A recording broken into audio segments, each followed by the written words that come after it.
Amen. Pledge. Alderman Lotchley. Allegiance to the flag of the United States of America and to the republic for which it stands, one nation, under God, indivisible, with liberty and justice for all. Thank you all. Public Works, Alderman Doré, it's yours. All right. I will now open Public Works. A quorum is present. Public Works Director Albert John is first on the agenda. Good afternoon. Where do we start?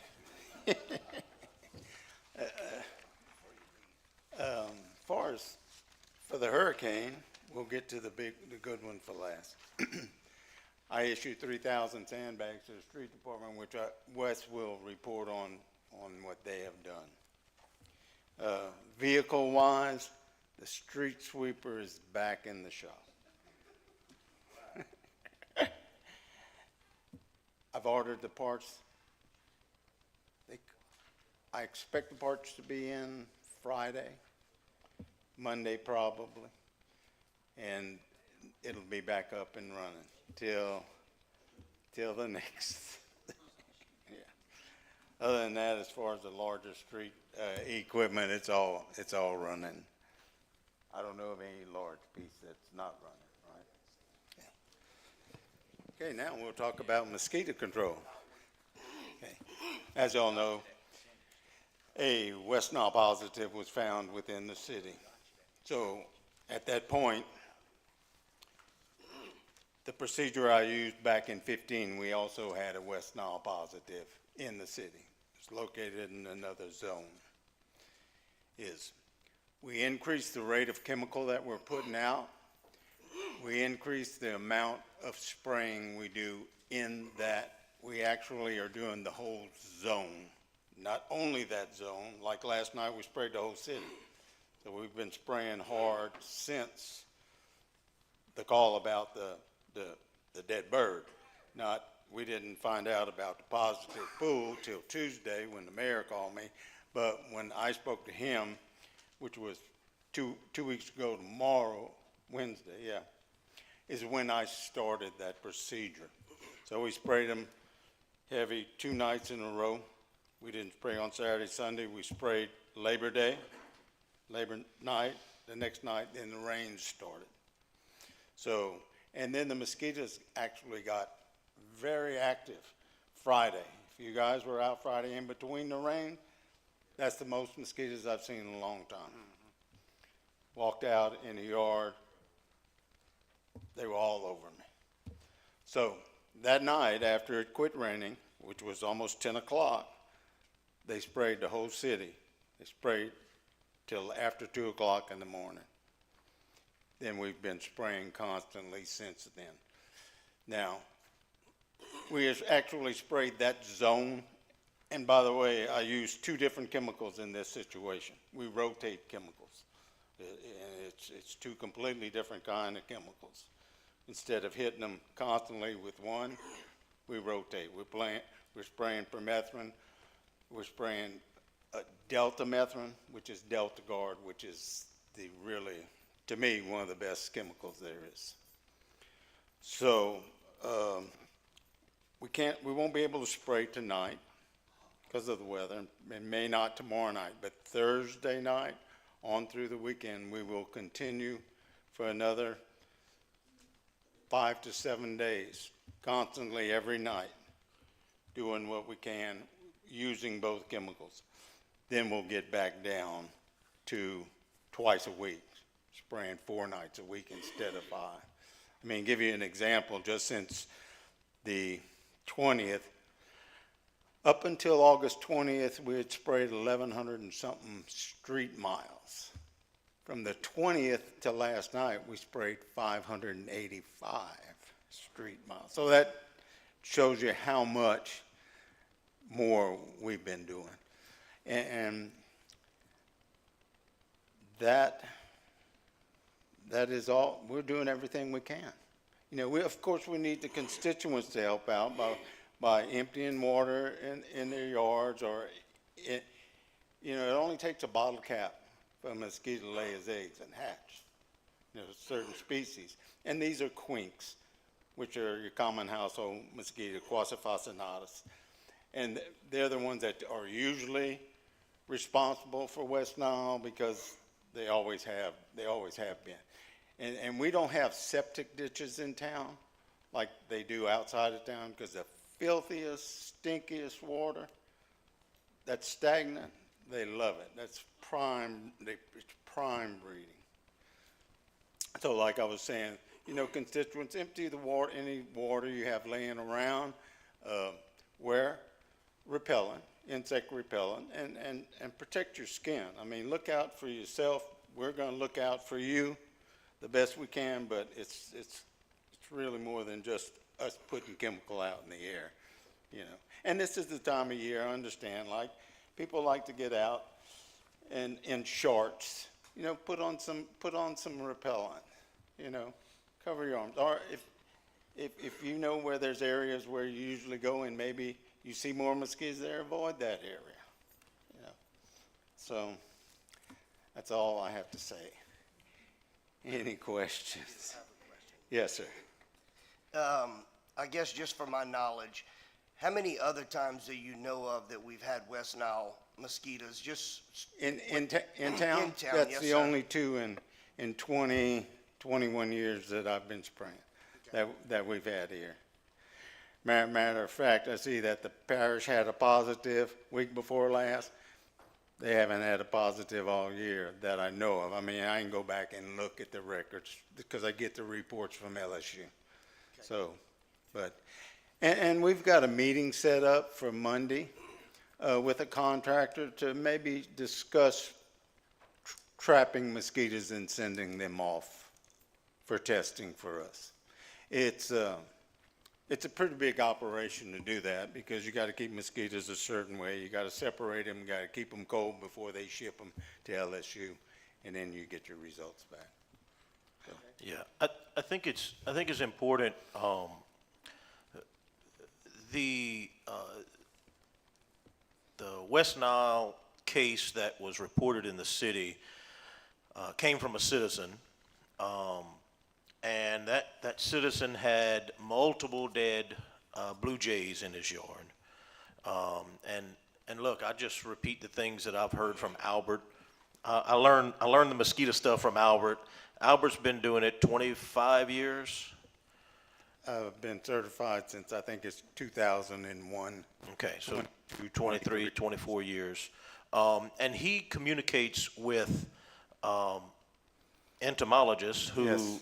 who are nearby but work with LSU with other parishes, correct? Well, the gentleman that you heard our conversation with, he's actually the director of a district, another parish, who also is on the LMCA board and past president, but he's very not been doing it for years. Then also another entomologist that I've been dealing with for 25 years. When I have any questions, I call him, they pick up the phone like that. I mean, actually, I called him, he didn't answer. I said, well, let me try try him again. Boom. Hey, man. Yeah. You know, so it's good, and we've always had a good relationship, working relationship. You know, like I told him the procedure that I use, and he said, well, maybe you want to go once every other day. I said, but Herf, I'm rotating chemicals. I have Delta go, oh man, you good. You know, it's not just, I mean, everything is documented. Everything is documented. I document the time. We have sprayed this zone 8 times in the last 13 days where this pool was found.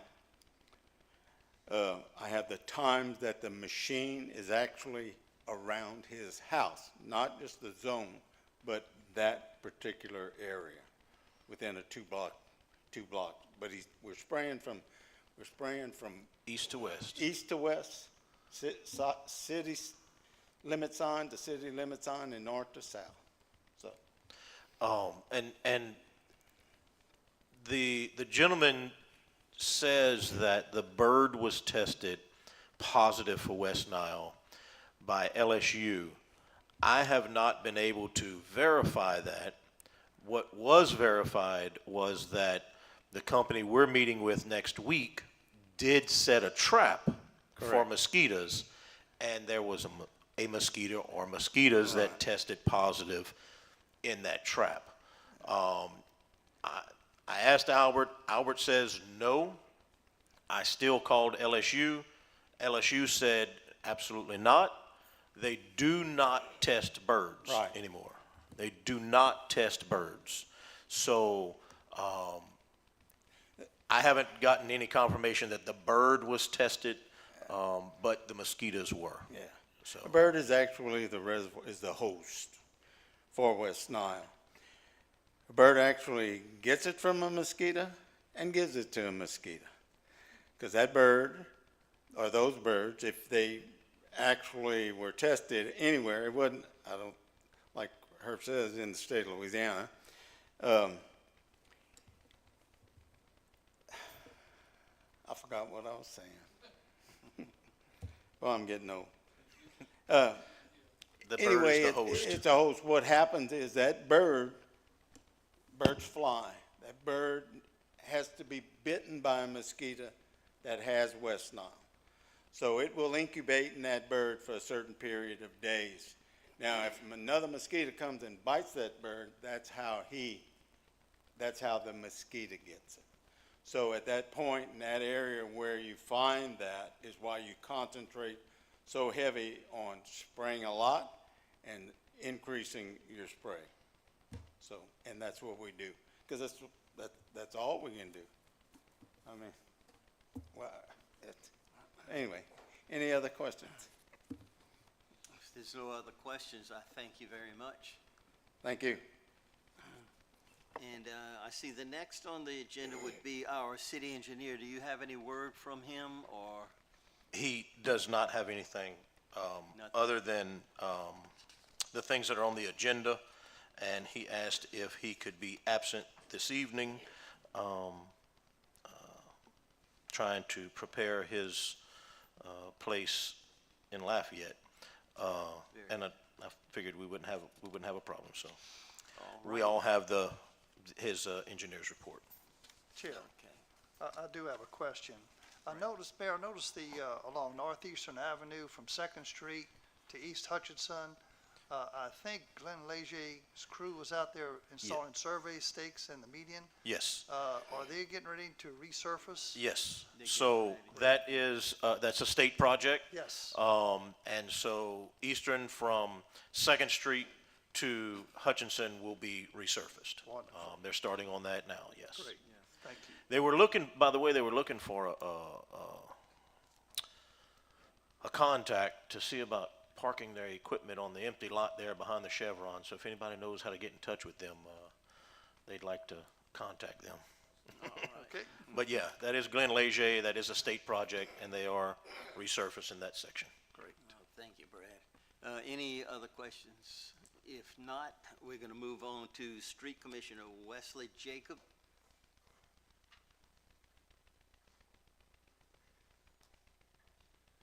Hello, how y'all doing? Good, and you? Tired. I apologize, I don't actually have a report. I just finished working. But trees, we're over 100 trees for the month. No accidents. The only breakdown of equipment Albert spoke of is the street sweeper, which we know who was on it. Moving on. Man. You see, On that skid steer, I got please. past Albert, but I didn't get past Wesley. We, at the end of the fiscal year, we tried to spend whatever money we had at the end to try to make sure all the equipment was maintained. So we spent some money on fixing the trailers, redecking the boards. Brad actually came to help us do some welding on one of the trailers where the tongue was broken. So we did a little bit of preventative measures at the end of the fiscal year just to get ready for this year. But I still have a little equipment that I need tires on the truck, big boom, the water pump is out, which is a minor one, but keep crossing your fingers and your toes. Everything is working right now. We're steadily catching up with work orders, which I had to do a little bite my tongue today. We got a whole bunch of work orders came in today and yesterday. People worrying about the trees, worrying about the culverts, but it's like last minute. We've been cutting trees that we knew that were in danger. Public safety lets us know, you know, look, this is about to come down. This is a hazard. This is leaning over towards the house. So we try to get all of that out of the way all month anyway. But after the last meeting, we were talking about trucks. The next day, we had another truck down. So as far as equipment, like I'm borrowing 2 electric golf carts from the recreation center. It's falling apart. We're holding it together with some Band-Aids, but it doesn't have lights. It's not the safest thing in the world. But like I told you about that horse and buggy, we're trying our best. So I just like to put it on the record. We need to figure out, I know the mayor was checking on it about leasing some trucks. We really need to put some consideration on that. As far as the storm goes, we went and did all of the cutting around town, interstate, everything that we could. We even wound up cutting another tree yesterday because it was leaning towards the house. But I've been on the job since 5 o'clock this morning, bagging sandbags, and I'm gonna tell you, that's some hard work. And we're gonna have to figure out down the line a better way, but everybody's exhausted right now. So now, any questions? Yes. Brad? Wes, approximately how many sandbags were filled today? Albert gave us 3,000.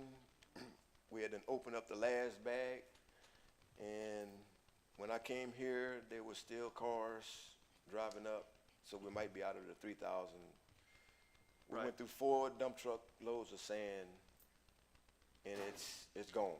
And when I was out there, observed that the entire street crew was out there shoveling and manually filling the bags, and very labor intensive.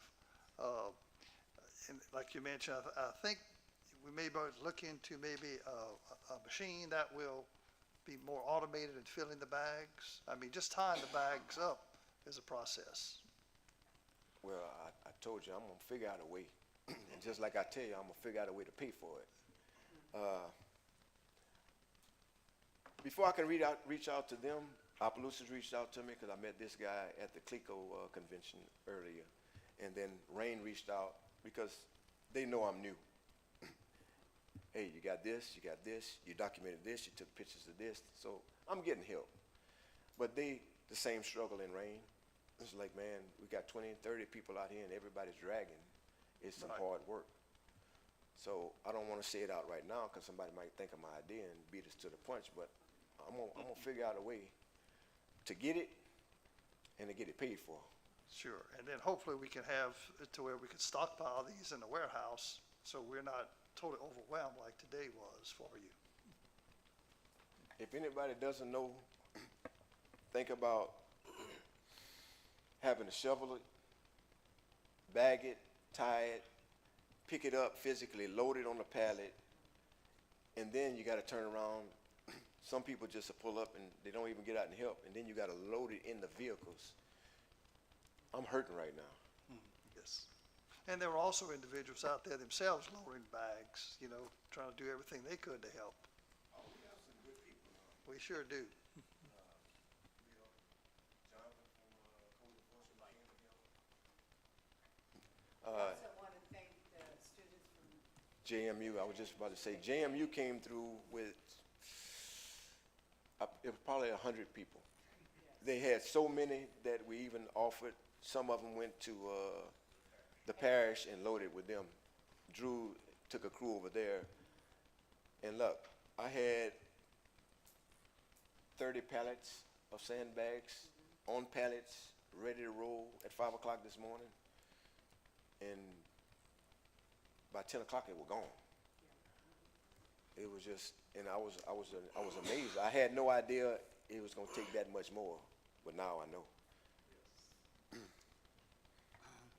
I just want to give you a compliment on something, because you said y'all been cutting.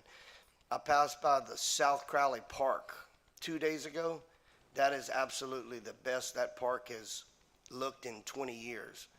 I don't know who went out there and cleaned it up, but man, it was absolutely, it was beautiful. It was pretty. That's the park on the H. Yep. We've been cutting. The rec has been going through cleaning equipment. They've been helping out. It's truly turning into a team effort. Yeah. We communicate all the time. A few months back, they went through and trimmed a bunch of trees, and really got rid of the crepe myrtles that were on the exterior area, and trimmed up the oak trees, and really it really makes it look good. And that's a goal for all of the parks, but like Wesley says, they're continuing to fulfill work orders, so they kind of bounce back and forth. Look, I just forgot in closing, I need to make a public apology. We've been cutting so fast and so hard. We actually made a mistake. We got a report to cut a tree, and it didn't have a physical address. It was lot this, block that. And at 5 o'clock in the morning, I went and looked at the tree, and I relayed it to Rob, and I was like, yeah, up on the corner of the building right here. Well, he went and cut a tree, and it was on the corner, and it was by our building, but it was the wrong tree. And we actually cut Mr. L.J. Geelin's pecan tree on the backside. And I called him personally, and I apologized, and he was upset because if you know him, he doesn't like cutting trees at all. But we do make mistakes. We're human. We're going to go back, and I'm going to pull the fence off, grind the stump back, and replace his fence, because the tree was actually going in the fence. But I need to publicly apologize, and he was upset. But He's okay. we trying, yeah. He's okay. Well, Wesley, we understand. Wesley called me, says, we got a problem. Okay, let's fix it. Well, we can't.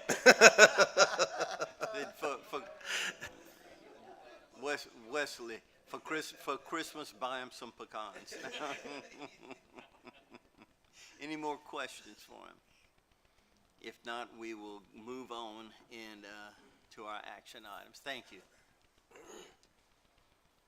Okay, under action items, we have to approve the adoption of a resolution authorizing the mayor to negotiate and enter into a cooperative endeavor agreement with the Acadia Parish Police Jury to consolidate the bid process for materials and supplies by advertising for one public bid opening that would apply to both public bodies. Have a motion and a second. Any discussion? So just a quick explanation. We believe that will help with pricing.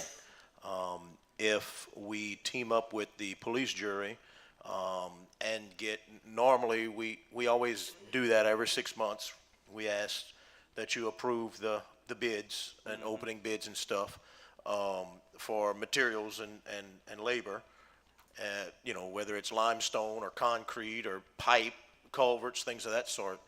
And so if we team up with the police jury, then when those companies are bidding, giving us a quote on this stuff, they'll have the idea that we'll use even more. Right. So the quantity will be more. We're hopeful that we'll get a lower cost. So that's all that is just we're going to kind of team up with them to get those bids. All right. So we have a motion and a second. All in favor? Aye. All opposed? Motion passes. And with that, we have nothing else to discuss, and we will recess. Thank you, sir. If y'all don't mind, if we could open Revenue and Finance to take care of number 4 so that Supreme Rice has another engagement this evening.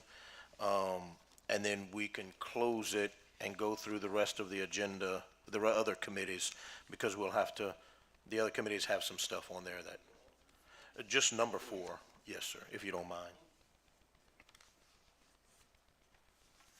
Okay.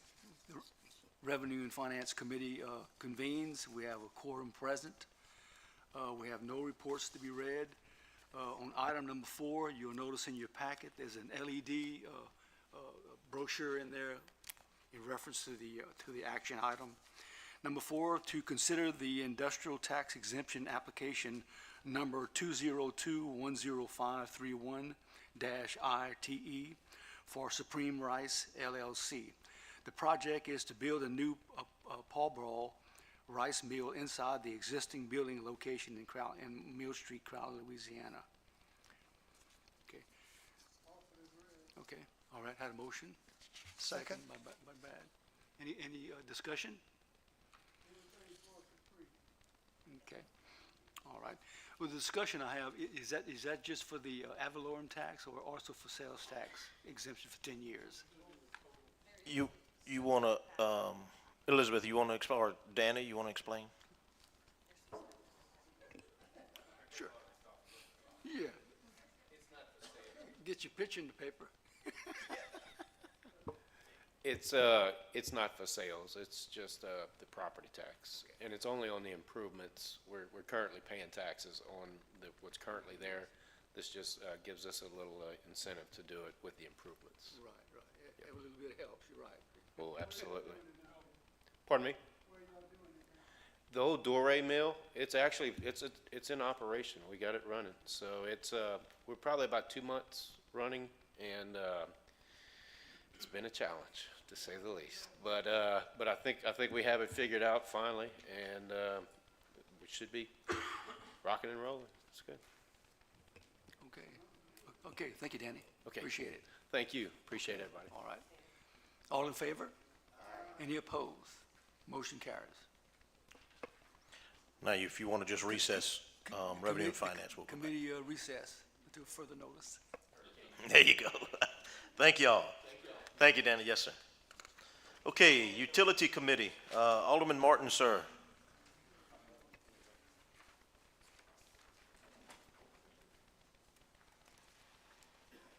Hey, Utility Committee, we're gonna go ahead and, open up.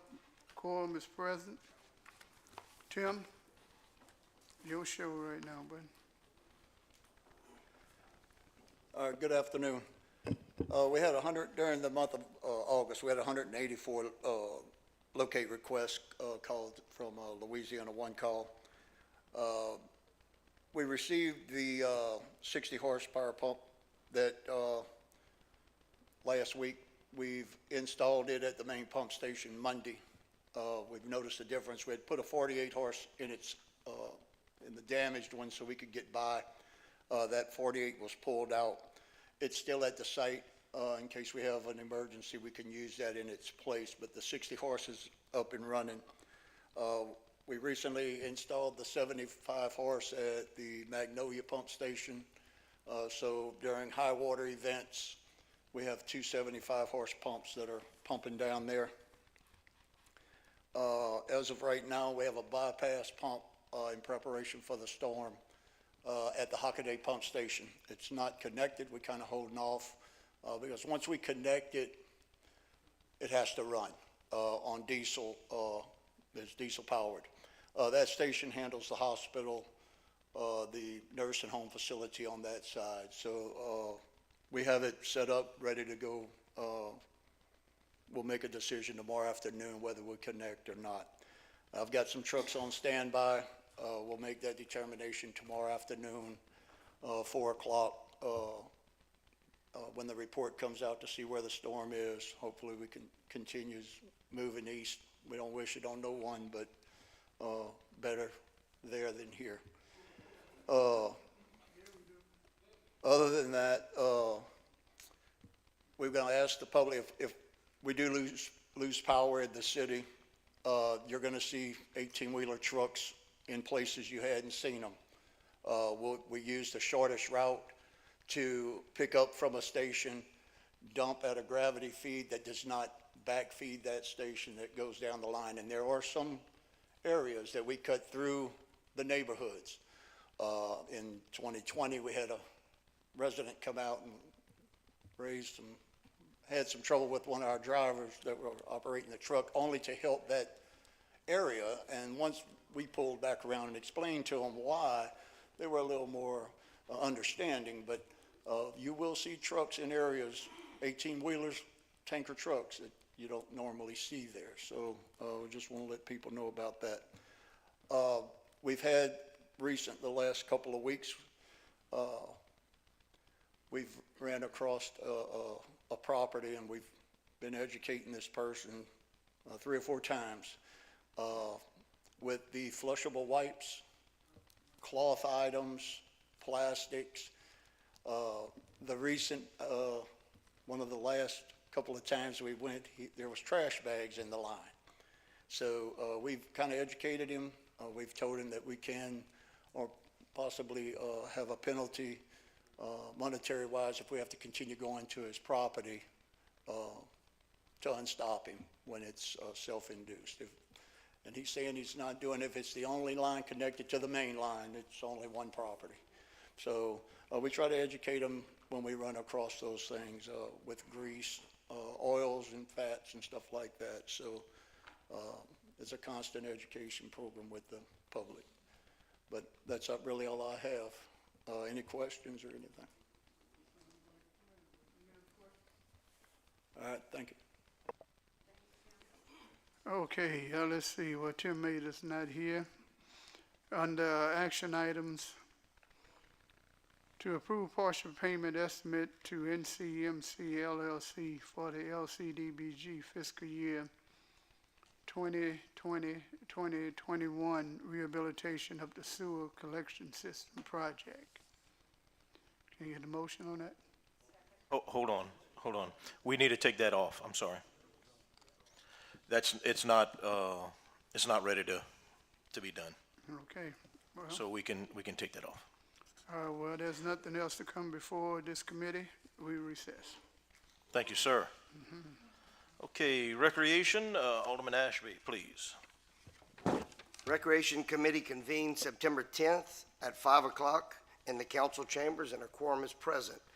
Under reports, Recreation Director Zach Duyon.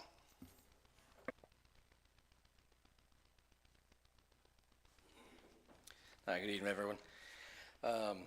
So our opening day for fall sports, we have one for baseball and softball. We're going to start that with flag football and soccer this year. So we will have an opening day on Saturday, and then on Monday, the leagues will begin September 16th. We hosted FASA this weekend. They had a softball tournament. LSU had a camp Saturday morning, and then Saturday concluded, and the duration of the day. Sunday, they had 22 teams play this weekend. And over the next 5 weekends, we'll be hosting a showcase series at Miller Stadium, which is pretty cool. I know it's smaller than the large tournaments, but it's a really great experience for the kids to get to showcase their talents to schools locally and some schools in neighboring states. We do have our adult basketball registration is now through September 20th. We're hoping that every team gets 6 to 7 games. And then speaking of basketball, JMU played their basketball games last year at the Rain Civic Center, and they will be playing them in Crowley at the MLK Community Center this year. So we're set to host 6 games for them so that they can play here in town. The first of their games will be October 23rd. It's a Wednesday night at 6 p.m. And I know I was speaking with the head coach, and he said last year there were maybe 10 or 15 people at each of their home games. So I told him, I said, I'm going to do my best to try, to change that for them. And we'll have a concession stand set up in the kitchen and the recreation area and try to get more people out to those games. And then, I wanted to make a point to mention, Wes was talking about earlier, parks. I met with the Proctors yesterday at the MLK City Park and doing walkthroughs at all of the locations. We have 10 city parks and then Bicentennial, and there's 12 total properties that, with the recreation department and the street department and everybody else takes care of, you know, and Wes and I have talked about that it's not just one department or this department, and he's been big on teamwork. Wes and I actually coached together at Notre Dame whenever we were there, and I just kind of wanted to elaborate on that too. It has been a lot of teamwork. There are a lot of properties. We only have 3 full-time guys right now. I know they're short-staffed, their equipment, you know, they borrow this, we borrow that, you know, helping each other out. And Tim as well, with wastewater, they came and helped us out with a job at the rec. Once they got there, it took all of about an hour. So saved us a lot of time. So I'd want to say, Tim, thank you for your time and your resources. We appreciate that too. Walking through the parks yesterday, as Wes was mentioning, trees and overgrowth and things like that, we're going to be looking into potentially buying chainsaws or pole saws that, you know, when we have time, we can go out there and take care of those take care of those problems. That we'll have the resources to do that, so that they're not stretched so thin, you know, and helping each other out. So, if y'all, as always, if y'all see anything in the parks, any issues that we can take care of, especially with replacing damaged, you know, playground materials, and then at the end of October, I'll be going in. Excuse me. It's a convention in Ponchatoula for me to get licensed as a playground safety. Certified playground safety inspector. So to be able to have, you know, that license, that knowledge to be able to look for certain things and continue protecting the safety of, you know, the kids in our community. Any questions? Anybody has anything else?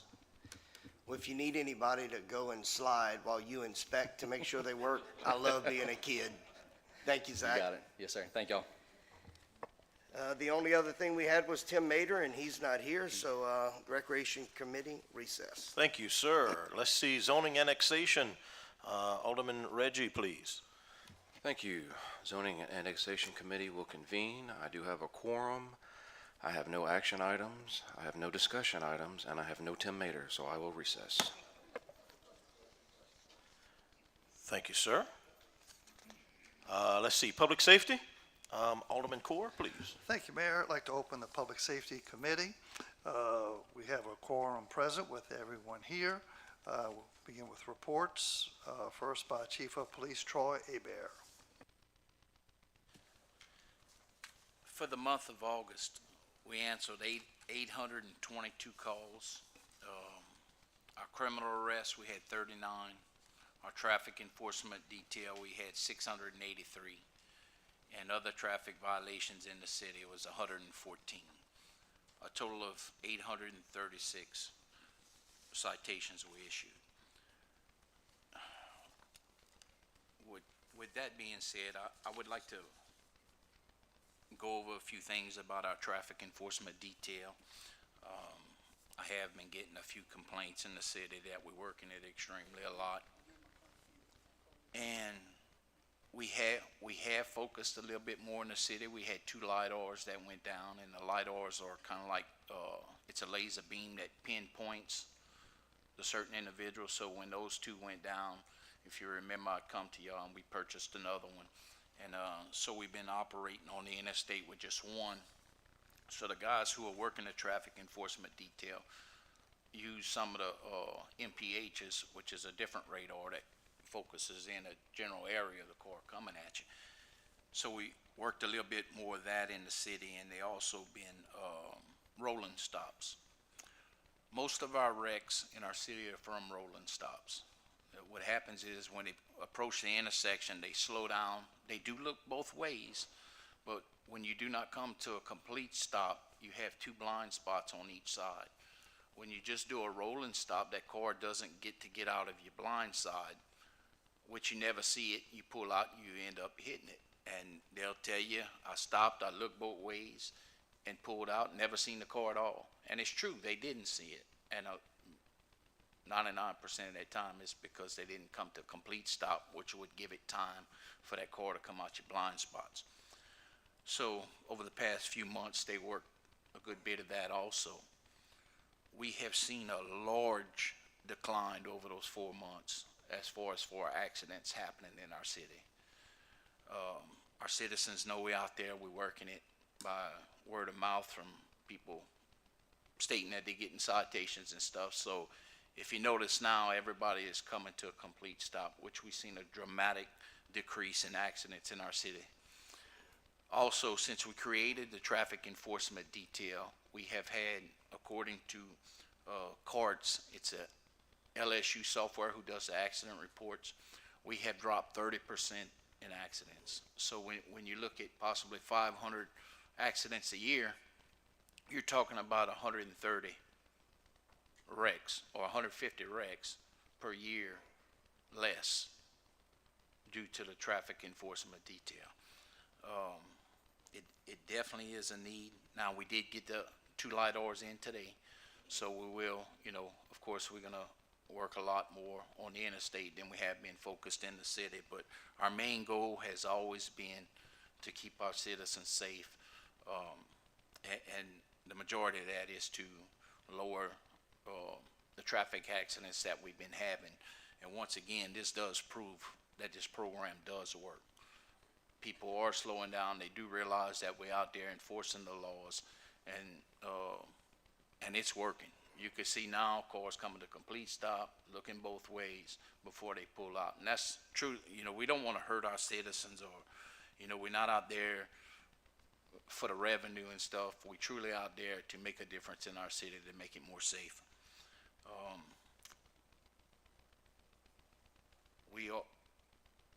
It does generate revenue, and I am looking at other things. I would truly like us to use the revenue it does go in the general fund, but I'm asking that when we do use this revenue, let's use this, if we do spend this revenue that was created, let's use it to protect our citizens.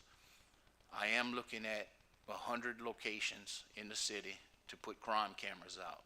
Now, this is not traffic cameras, this is strictly crime cameras. If something happens, you can go back and look. And when you talk about 100 different locations in our city, you're talking about no longer just protecting bad neighborhoods, we're talking about protecting all of our neighborhoods in our city. I've been working with different companies, talking to different manufacturers and stuff, and we truly got it down to where it's affordable now. And I think it's something that we definitely can move forward on. And what better way to spend this revenue that has been collecting from the traffic enforcement detail than to use it protecting our citizens even more. The way crime has got real aggressive, it's important now. Every huge city that can afford it is doing it. Before we earmark any of that revenue that's being collected, I truly hope that we use it for the right purposes, especially for programs like this. I don't know if any of y'all had kind of been receiving complaints on as much as we've been working it, but it's no different than when we first started. The numbers are pretty much the same. We have, since those LiDARs went down, worked a little more in the city, and we did see those numbers drop dramatically. But from the creation of the program till now, you're looking at a 30% decrease. And I have the other stats too. It's, pedestrians. We also, them little motorized bicycles, we've been enforcing a lot of that. And that is down like 75%, as far as for accidents on those little bikes. So pedestrians and those bicycles are down 75%. So it's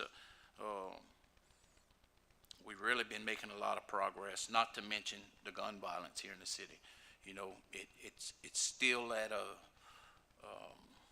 rate that's too high, but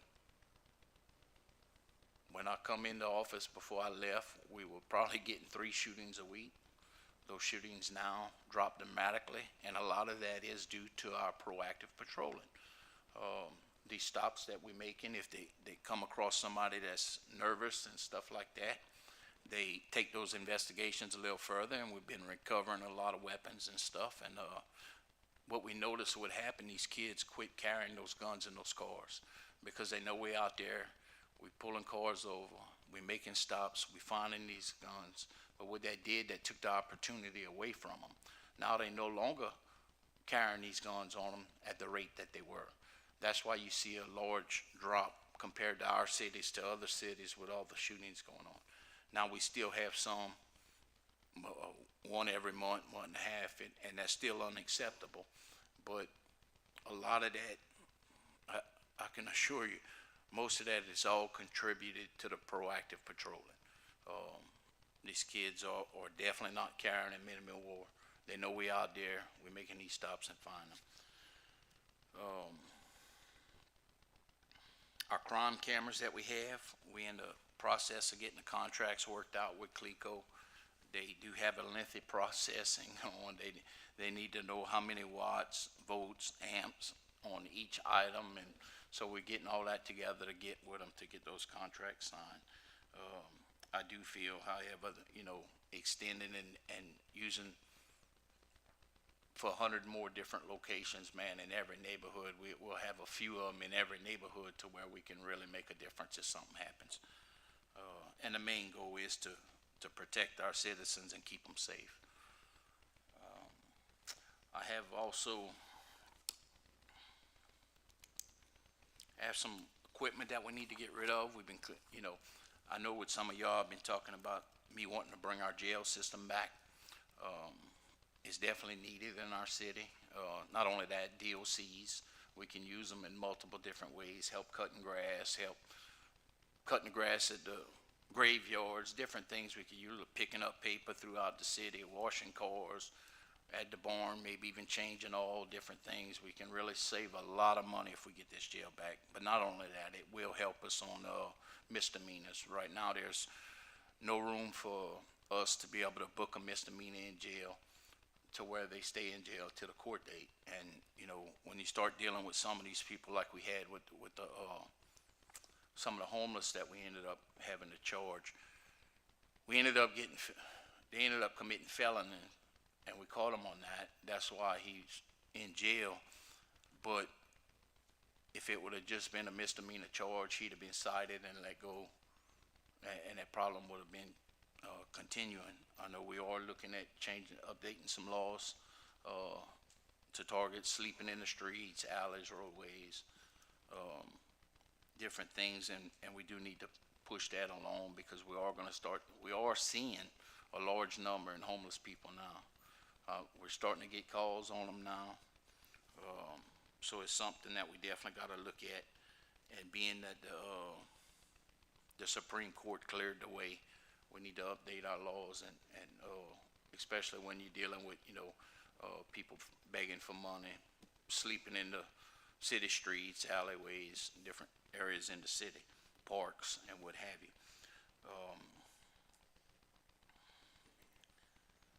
JMU, you wouldn't know we had a college town if you asked the police. We have had zero trouble with these kids. We don't even know they exist other than the stuff we see them doing in the community, as far as for law enforcement wise. We have no clue that you even have a college with a bunch of teenage kids running around. They're really well behaved, and the school's the credit for it. I tell you what, they got a bunch of good kids, and they're really doing a lot in our community, and we do appreciate it. We have a CVSA. That is a voice stress analysis machine that's getting old. It's time to upgrade it. We do, I am sending 2 guys for it. What it is, it's similar to a lie detector test, but it analyzes your voice stress when you talk, and it picks that deception up. And to be able to upgrade it with the certifications and everything, we're looking at about close to $12 grand to do that. So I'm definitely asking that if I can get that put in the capital outlay to where I can make that purchase of that new machine. They're gonna trade in the old machine, and they're gonna give us a few thousand off, and then we'll update the old one. That machine that we have is extremely old. In fact, KP purchased it back when he was here. So that's how, it's probably 10 plus years old. So I would ask that I get the 12 to put in the capital outlay to be able to purchase the machine and send the guys to training on it. We do have some old equipment that we need to, get rid of, move over to surplus to be able to get rid of it. I have a list right here, contains about 140 different items. I don't know if tonight was the night for me to bring that up, but I do have a list here of all the items that need to be, I think it has to be council approved. Yeah, I don't see why we couldn't, they can vote on it tonight to, make it surplus, and then I can work on, getting the paperwork through legal by next week for a council meeting, and I don't see why we can't get that done. So Chief, you need a motion as an action item to, what was the first item for that piece of equipment? Yeah, so it's a CVSA machine. We'll trade hours in, and the new cost, it's almost $8,000, but with the training and everything, you're looking at a little over 11. So roughly 12,000 to send two of them to training and upgrade the machine. Yeah, right, I was gonna say, we need to amend the agenda to include those as action items, so that would be one. So I make a motion to amend the agenda to include, the purchase of that piece of equipment for the police department. But how about, Or you wanna? let's make a motion, or let's amend the agenda for all of the items that he wants to put in action items at once. Sure. I'll strike that. So- So we'll have, Funding for the CBSA machine, is that what it's, CBSA? CVSA, CV, as in Victor? yes.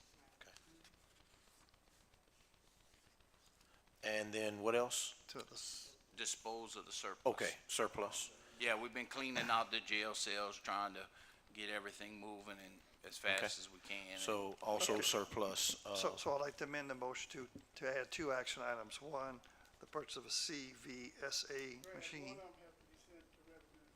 yeah. Right, we'll Yeah. refer They'll that. vote it here and refer to revenue. I'm just trying to funds. amend the agenda right now to include it.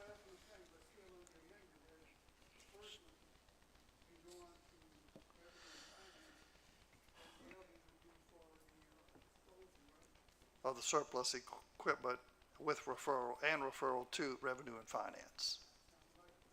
That's the motion, seconded by Alderman Ashby. All in favor? Any opposed? Motion carries. Okay. So now we'll introduce those as action items for the purchase of a CVSA machine for the police Let's, department. to amend the agenda, let's do a roll call just to be sure. Okay, Brad Core, yes.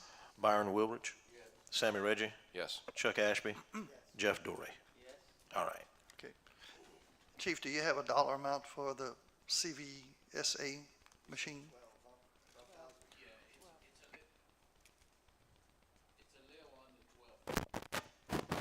So if we include up to $12,000, okay. Equipment.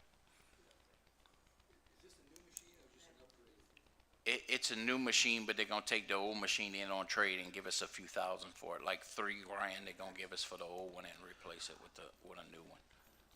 Okay, and so that funding would come from TED funding? It definitely could.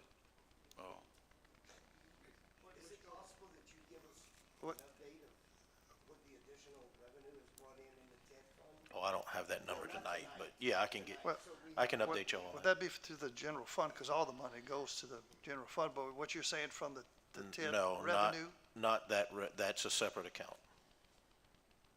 You were saying to generate the revenue from the, Yeah. I would say to appropriate from the TED funding, from the TED revenue to Okay. purchase that equipment for the police department. okay. It's Yeah, going, Dickie, that money would go back to the police department Yes, so Dick, when we get to revenue and finance, you can include that. So the and motion, refer to revenue and finance. yes, so the motion is the purchase of, to consider the purchase of CVSA machine for the police department, up to $12,000, and referral to Revenue and Finance. And training of 2 officers to operate the machine. Yes. Thank you, Mayor. All in favor? Any opposed? No further discussion, motion carries. Next action item will be disposal of surplus items by the police departments, within the police department's inventory. Chief, are those items are things that'll have to be destroyed, right? I think so. I don't think they have much of a value. They extremely old. It's old battery chargers. It's, But things like radios and stuff like yeah, that, we old have to destroy cameras. that Yeah, stuff. so it's old cameras and stuff like that. There's nothing that's. We'll get really- together on it and get with Mike and come up with the correct resolution. Were there any questions concerning the traffic enforcement detail or anything that y'all? But let's get the motion on the surplus first. So I made a motion to consider disposal of that surplus equipment by the full council, seconded by Alderman Wildridge. Any further discussion? Mr. Reggie? Chief, is there a way we could get an email of that list of all the surplus stuff? Any further discussion? All in favor? Any opposed? Motion carries. Thank you, Chief. Chief, I did want to mention one point about the traffic enforcement and the reduction in the number of crashes. I've also got some complaints from the number of tickets that are being issued, but I want the public to know that by reducing crashes in our city, it also reduces the number of lawsuits that result from these crashes. And I believe that with the reduction in number of lawsuits, at some point, our insurance premiums for automobile coverage will likely come down if we can continue this, especially throughout the state. So that's another point I think that would benefit us all with the reduction in crashes. Most of them that are being issued citations, they don't even live in the city. I kind of been spot checking a lot of them, and most of them are outside our city. You know, our city doesn't, our citizens do know that we are working traffic, and they really are watching the laws. The majority of them are coming from within the parish and out, not necessarily in our city. Thank you, Chief. Anything else for Chief Hebert? I got one question, just so I know what to tell them when they ask me, because I've gotten a whole bunch of phone calls about it. On the TED, when they're working TED, how many officers do you have working TED per week, per month, in addition to your regular officers? So what we do is we open it up. If an officer wants to come in and work, he can. We try not to do it too many at one time because it'll overload our dispatch. So we'd like them to stay 2 at a time if they're working it. When you start working 3 at a time, maybe 4, then it gets really confusing for the dispatcher. You have a lot going on because they're monitoring the guys on the road, plus the extra traffic from the stops. So we try not to let them do too much at one time, but we have had an increase in the city. And our main goal has always been to bring these accidents back down to a realistic level. You know, years ago when we were normal enforcement, we were around 300, a little more. But through the years, our department had pretty much quit enforcing traffic in our city. And by us not enforcing it, you've seen that number climb to, I mean, these things are like 15, 16 pages long now, when they used to be a front and back. Now they're 16 pages long, and they're doing 40 to 50 a month. Man, this is ridiculous, and even though you've seen the reduction from the time the program began, we've seen a huge reduction from when they started working these rolling stops. They are very dangerous, even though they think they look both ways, which they did. I don't disagree, but they didn't stop long enough to get that vehicle out your blind spot. And they pulling right out in front of cars, and that's where most of our accidents are occurring, is from these rolling stops. You know, they truly are important to work. And look, it only takes a split second to stop a little bit longer. So one last question, and to me, if you're writing 1,000 of them on the interstate, I don't care. But do we get to a certain point where we back off some, and instead of writing a citation every time, you know, we're Yes, and we definitely are close to that level now. You know, we've been working it. Like I said, when those two went down, the guys continue to work the traffic enforcement detail. They just started working rolling stops and stuff like that. That's where you've seen that number decline in accidents, which was good to know because I didn't realize it was that much of an issue with the rolling stops until I actually looked at the stats. And those stats told everything. You know, it really has made a difference in our accidents that we're having. And I doubt if your insurance is going to go down any, but let's hope it won't go up. I don't think they're going to give you a break, but they may not go up on you moving forward. But, you know, there's property damage, there's people getting hurt, you know, and our main concern is safety in our city. You know, some of the other cities that are equal to our size, you know, they write a lot of citations, you know. I mean, it's been proven time and time again that, you know, that's what makes you difference. You know, it gets everybody paying attention. And I know it works because it got me paying attention when I'm driving. You know, I catch myself making sure I stop at those stop signs just like everybody else is doing. And that's why you've seen that number decrease dramatically. Anything further for Chief? Thank you, Chief. Now we move to Fire Chief Luis Romero's report. Good afternoon, Mayor and Council. I gave you all the run report for Crowley Fire. That's going to combine June, July, and August. We ran 166 calls that month, in the 3 months, with a response time for the 3 months, 2 minutes and 40 seconds. We ran 10 hazardous conditions, 82 EMS, 28 false alarms, 13 fires, 14 good intent calls, and 19 service calls. We've been busy trying to get ready for this hurricane. We got some of the guys brought in their personal equipment, tractors and chainsaws and stuff like that to help if we do have a bunch of down trees and all that, to hurry up and get them off the road so we can get electricity restored if we lose electricity. One thing I do need, I need a resolution from, I guess, the council for the authority having jurisdiction to make every district chief and every captain certified as a company officer. We did this 5 years ago. We need to update it, and I need it done this year because we're in our rating year right now. I need it updated. I can provide a list of, because we're going to have some people we're going to take off their resolution and some people we're going to add to their resolution. And then once the resolution is done, the next step is to issue certificates, because without the 3 steps, you don't get your credit.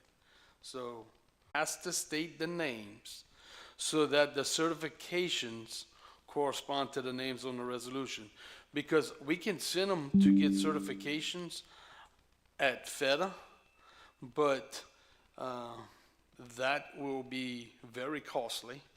So I think I was one of the first ones in the state to go this route, and you have to have 3 criterias. They have to be trained, they have to be tested, and they have to receive a certification. And the training, everybody gets trained in-house. The testing I use as the captain's test or the district chief's test, the civil service, because we don't test, that's them. We have nothing to do with testing. That's civil service. So if they pass that test, that's the testing I use for if they pass or fail. And then having the resolutions with the name and verifying it with a certification that the mayor signs, I sign, and the training officer signs, because he's the appointing authority. Me as the fire chief and Captain Runkers as the training chief, all three signatures, that suffices what PIL is asking or requiring to give full credit for company officer. Any other questions for Chief?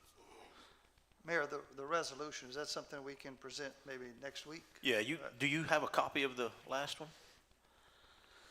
We'll look for it. I We'll look for it. I can find it. I have a lot of paperwork to go through, but I We'll- can find it We'll look for it. if we need. Yeah, and then we'll update names and stuff, and that's easy. All right. So, we're about to start on renovations and the add-on at Station 2 and Station 3, South Crowley and North Crowley. I've got the fire marshal that came over. He helped me draw some plans for the add-on. Gave it to Tony. Tony did the application. Tony just advised me that everything's good to go. We're still waiting on one bid for South Crowley. I got the 3 bids for the add-on. I contacted Mr. Meir last week, I think it was, and he was supposed to get me the 3rd bid so that we can meet the bid law, and I'm still waiting on that. I've been pulling my hair out with down engines. So give y'all an update.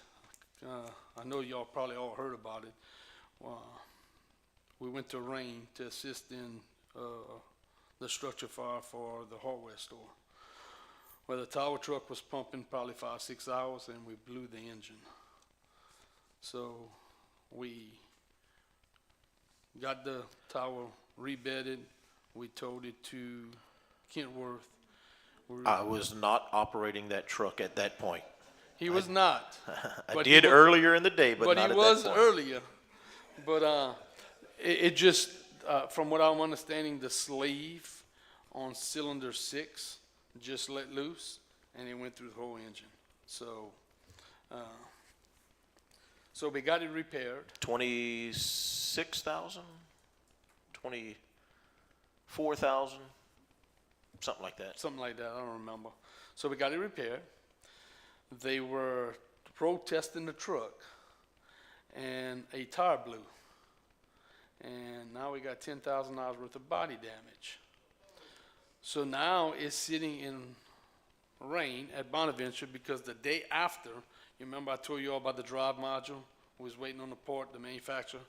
So the day after the engine blew, the drive module came in. So now they fixed the drive module. Everything works except when it goes to turn to the left, it turns to the left, but when it turns to the right on the joystick, it turns to the left. So it's not gonna pass test, okay? I need that test to pass because then we don't get credit for the aerial when it comes time for rating. So they did some diagnostic and they found out that the joysticks are bad. So we're gonna probably have to replace all the joysticks in the bucket and on the platform. And that's probably another $3,000. 6 joysticks, yeah. Yep. So, well, might be 9 because they might have to replace the overrides too, Mayor. So, engine 5, we had trouble getting it in and out of pump. And we replaced the pump housing shaft. That was done last Friday, I think. Yeah, last Thursday, last Thursday. And then once he replaced it, the transmission on, you gotta remember, this is a 1996 truck. The transmission, the clutch plate is putting too much pressure because it's wore out. And it's not letting it go into pump. So we're gonna have to that they came today to see, and they're supposed to give me a price. They want us to get to the fire, turn the truck off, put it in pump, turn the truck back on. And we can't be doing that, you know? So we're gonna see how much it's gonna cost. They saying probably another $6,000-7,000. Our trucks are old. Now, look, Engine 5, Chief, correct, is one of the trucks that's going to be replaced when the new trucks come in that were ordered 2 years ago, which those trucks should be, If y'all go to SidandMorton.com and you go to apparatus and you type in Crowley, you can see progress on our trucks. They have 2 pumps that hit the ground. So our truck is in rotation to be built. Still, we're looking middle of October, late October, maybe the beginning of November, that we're gonna have to make a trip to Bradenton to do final inspection. So hopefully sometime in November, we have 2 brand new engines to replace the reserve, which is a 1989, and to replace engine 5. And then we're gonna use engine 7 as the reserve, because I think engine 7 is the better truck out of the 2. Until we get the squad truck, not this November, but next, then we're gonna replace the reserve engine with service engine 21, because we're replacing that with the squad. And the squad is where we got the money from the state through the grant. And last thing about training, to get full credit on PIL, all the company officers and district chiefs need to be certified in fire investigator. Well, 5 years ago, Chad was there, I was there, Mike was there. A lot of these guys have been retiring. Jody was there. A lot of these guys have been retiring, and everybody needs to have a certification. I don't have enough money to send all these guys to LSU, or to FEDA for 2 weeks, pay the overtime, replace them by paying overtime, pay for hotels, pay for per diem. It's just gonna cost us too much. So I've been thinking outside the box. I'm gonna pay, I talked to the mayor, Chief Ken Fowler, the fire chief of Bayou Cane. He's gonna come in at the end of October and teach everybody on duty. I have to pay overtime, but I only have to pay overtime for people off duty. We're gonna do it in 3 days. We're going to set up props at the training ground. We're gonna light them on fire, we're gonna put them out. Then they have to tell me how the fire was started for them to pass the practical. And then we're gonna have FEDA come over here and give certifications. So, so we can get 100% credit on that fire investigator training. So, any questions? Question, Chief, in your repair line item in your budget, with these anticipated repairs that you're looking at, will you need some more funding? So me and the mayor talked. Another thing, I gotta replace every tire in the aerial. The tires on the aerial is the original tires that came with the aerial 2005. So we're looking at about $10,000 to replace all the tires, okay? So me and the mayor talked July or so. I reduced my budget because I knew I was getting 2 trucks. You know, I'm trying to be a good steward of the city's money, and I got a fiduciary responsibility to make wise purchases. So me and him talked. My budget was $75,000. We reduced it to 50, okay? But with the repairs that we're gonna have to make to the tower, changing the tires, Yes. I'm probably gonna have to come back, probably February or March, and ask for more money, you know? but let me see what I can do with the budget. And if I need more money, I know I can come ask. But as of right now, I think we're good for now. But Yeah. we get it from Ted. That's what I'm talking about. Don't start a fight here now. Listen, you'll also hear, Chief and I are gonna be, traveling to, two different manufacturers who manufacture, ladder trucks, aerial trucks. The tower truck, we call it the tower truck, the ladder truck is a 2005. Currently, the manufacturer has to manufacture parts for it because they don't make the parts anymore. So when something's broken on it, they have to build the part again. And if you order a ladder truck today, it won't be delivered for at least 5 years, which makes 66 months.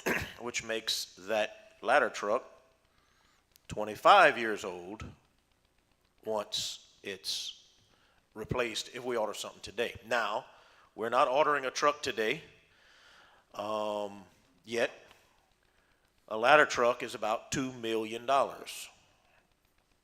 So we're going to do some research. We're going to do some studying and figure out what we need to do and how we can do this. And we certainly need to try and order a ladder truck soon because, again, 5 years before it's delivered.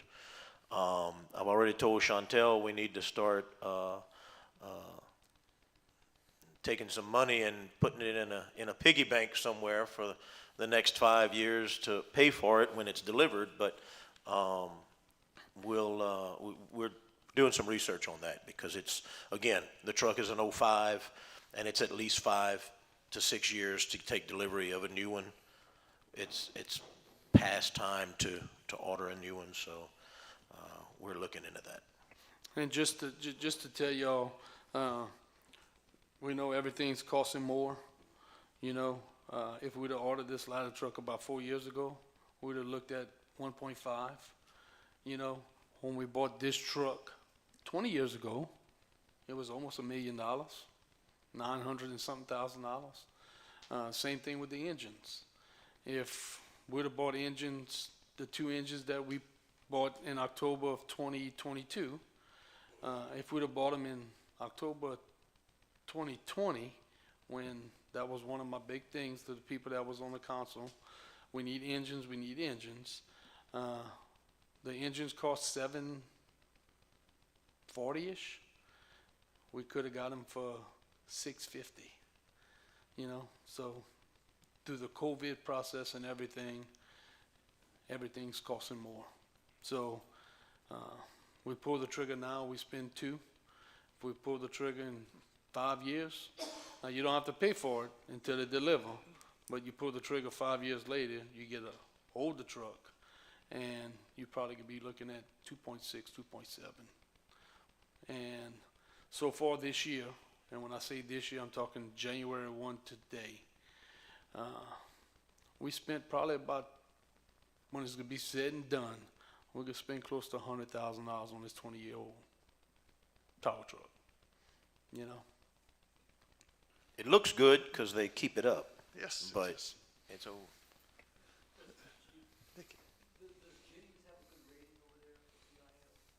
Sir, I don't know what Jennings' rating is.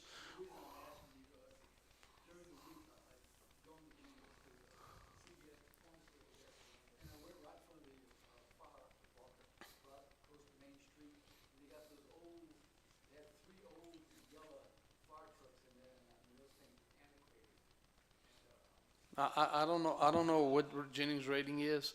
Last time we got rated, we was an 86. So if we get 4 more points, we can be a 1.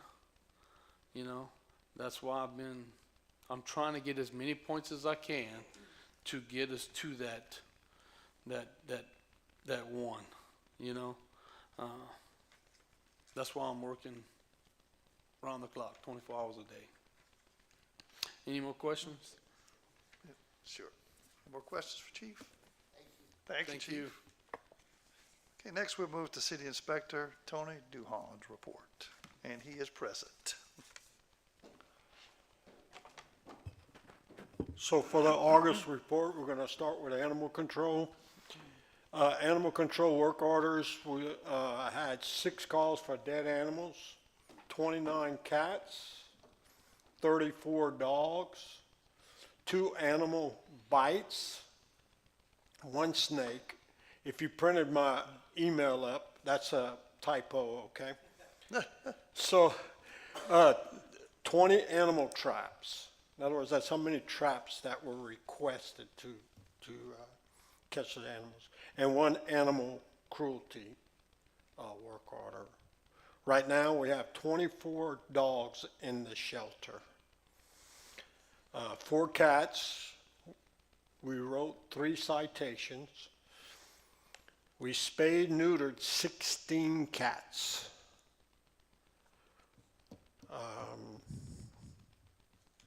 That's it for animal control.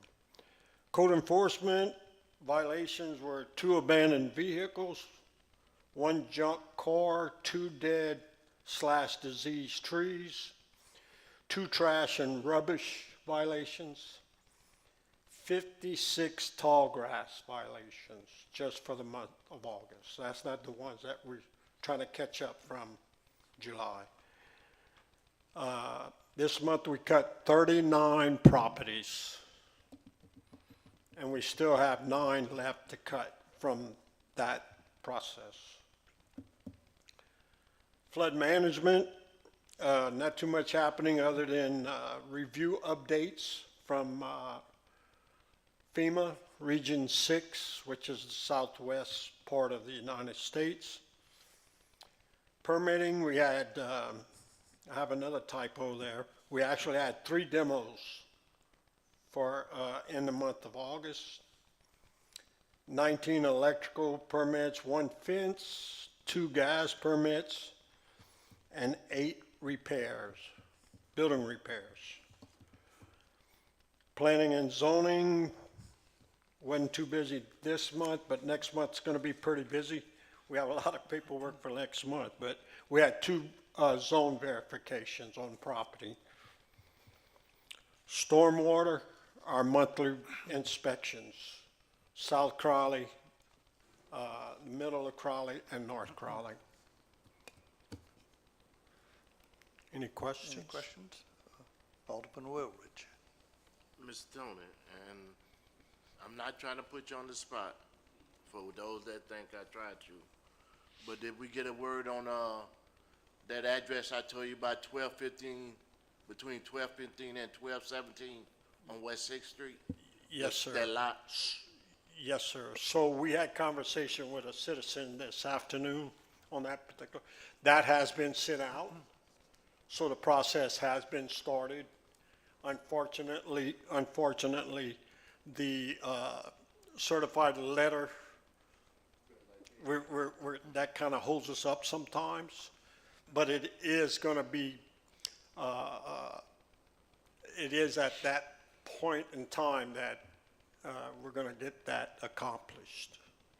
Yes, I just sir. want to get the resident calling me, Yes, sir. and I guess they're gonna say they don't want to be ugly, but they're gonna go to the mayor, and I told them I really Yes, don't sir. care.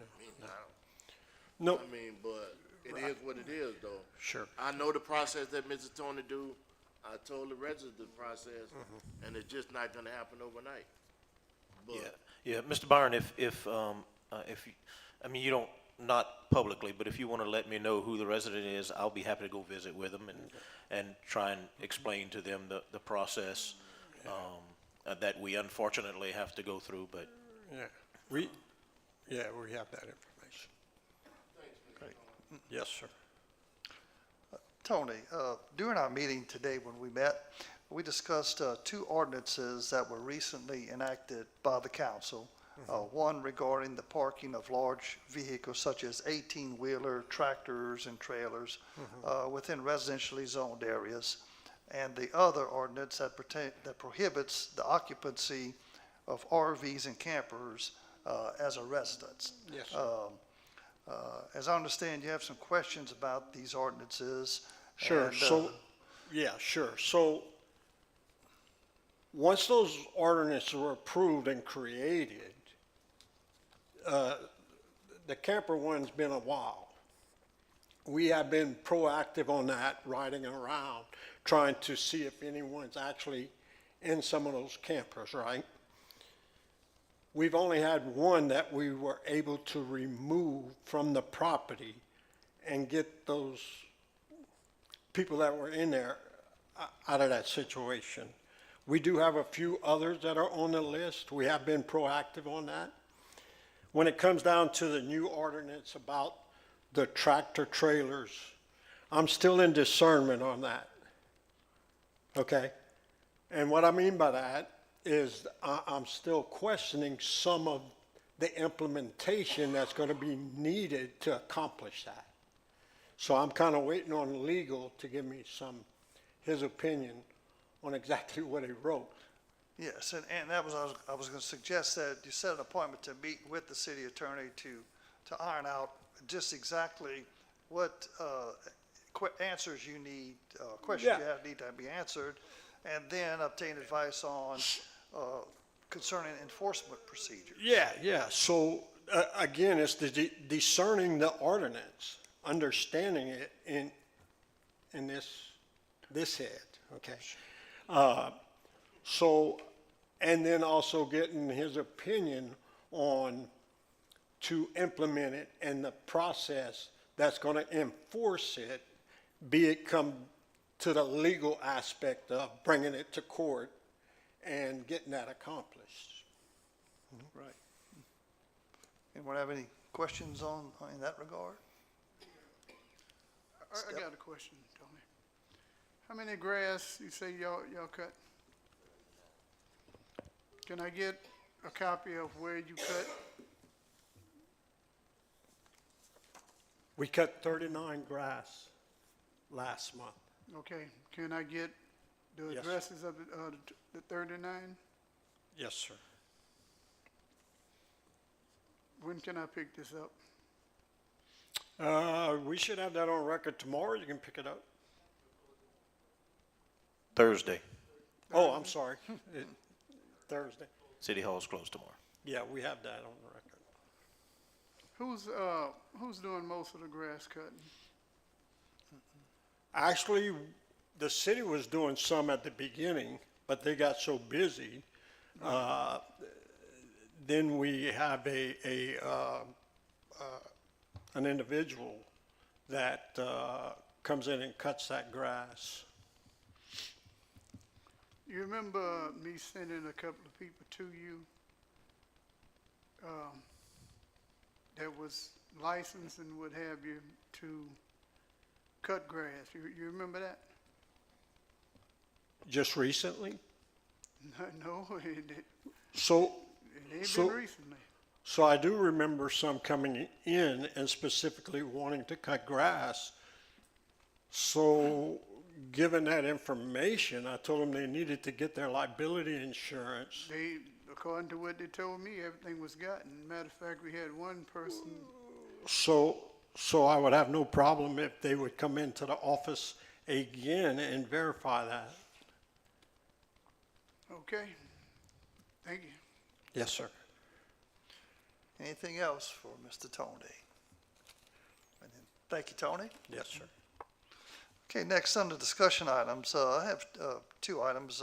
Number one, the speed limit along Rice Capitol Parkway and related information from City Engineer Tim Mader. I've been aware of numerous speeding citations issued along Rice Capitol Parkway, specifically between Tower Road and Cherokee Road. Although speed limit signs are in place, it seems that drivers are unaware of the speed limit shortly after entering this stretch of roadway from the nearby businesses.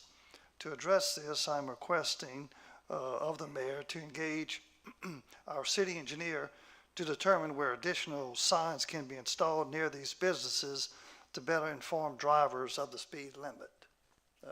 I think, Mayor, what's happening is that they're leaving the business and the speed limit sign is quite a distance down, and of course, they're not seeing that.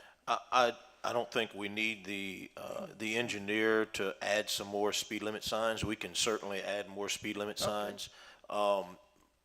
My understanding is where most of the speeders are being caught is westbound from 1111 as they come around that last curve before they get to Rochetto's, right where that second 35 mile an hour speed limit sign is at. Because the first one is right when you get onto Rice Capitol Parkway westbound, is just past the Tourist Commission. And the second one is right where I think the police officers are catching them doing 45 or above. But we can certainly add some more speed limit signs. I mean, we can get the street department to it's a city street, Okay, so great. yeah, we can get the street department to do that. Thank you. I truly feel we ought to raise that speed up. It's from exit to exit, you're looking at 2 miles. It's only about quarter of a mile till you turn off on the turn there, so they actually probably increase it 1.5 miles. It's got good shoulders on the side. I'd prefer it if we went up to maybe 40 on that speed limit in that area. But I mean, that's up to y'all. And Chief, you and I did. We enforce whatever y'all do, but if you go past down that road, you'll see I got plenty complaints on it, and I myself noticed that when you do travel on that road, it is a long, long stretch, and to do 35 all the way down that road, it does take a long time, you know. Yeah. So I think you were in the, let's see, you were in the email also from our engineer who was in on building the road, so he has all the specs and obviously knows all of the details on how the state sets speed limits and the embankment of the curves, and this road is flat, so there is no embankments on the curves. Kind of to make a long email short, the speed limit the maximum speed limit on that road would be maximum recommended speed limit would be 40 miles an hour. It was said that the city chose to go at 35, not to be at that point of this is the most you can do safely. This is the most you can do. So back it off to 35. I'll tell you that if you increase the speed limit 5 miles an hour, that means those who are getting stopped for speeding are still speeding by 5 or more miles an hour because they're doing at least 10 miles an hour over the speed limit now.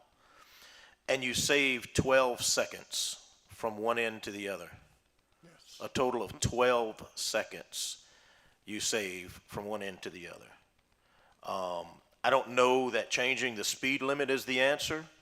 I'll tell you that when we were talking about issuing citations and speeding and rolling stops and all that good stuff, I know we all pass through Pine Prairie, don't we? How many of you speed? None of you. Because you know that there's a police officer hiding in that bush. He's hiding. He ain't on the side of the road. He's hiding in the bush somewhere. And so you don't speed, right? If we change the speed limit on this roadway because we have a complaint of a lot of speeders, then what other roadway are we going to change the speed on when they want to go faster? We have to realize that the police department is doing their job. The police department's working. And that's just my opinion. I don't think we need to increase the speed limit on the road. It does feel like we are going slow down there. But it was also built with the intentions of having businesses down there. So when that road is full of businesses, then we're going to be coming back over here and saying, man, we got to slow that traffic down. People questioned why the difference between that road and Oddfellows. Oddfellows is a narrower road with no shoulder. Oddfellows is a state highway. And Rice Capital Parkway is a city street. But Oddfellows is also a straight roadway. And Rice Capital Parkway has many curves. I don't know why they built that road with all them curves, but that's the way they did it. That's just my opinion. When they were building that road, Microphone. when they were building that road, we were all so interested in it because it was so long coming. And Mr. Mater, our engineer, said part of, not the whole thing, but part of the reason was they wanted people to slow down for the curves because they thought it was dangerous. You're coming off of any highway, 1111 or 13, and you have a tendency to go fast. And he said the curves would not only slow you down, but you have more exposure of property, you know, for them to lease out or sell. And he was explaining to us that if people start going over a certain speed, that's a much more dangerous thing than getting a ticket. Ask me, I went through Mamu and got a $230 ticket. Yes. See, Mamu's another one. Yeah, Mamu, Pine because Prairie, you got it has one of those zigzag, and I'm like, here they come, and I'm like, man, I got a ticket, you know. But anyway, that's all I know about it. He said it was intentionally. They knew that it was going to cause a problem with speeders, you know. So that's all I know about it. Yes, and Mayor, I'll share your opinion as well. You know, the roadway was designed for a maximum speed of 40 miles an hour. Most citations have been issued for speeds exceeding 45, and I think that maintaining the existing 35-mile-an-hour speed limit is in the best interest of public safety. And Certainly also, adding speed limit signs.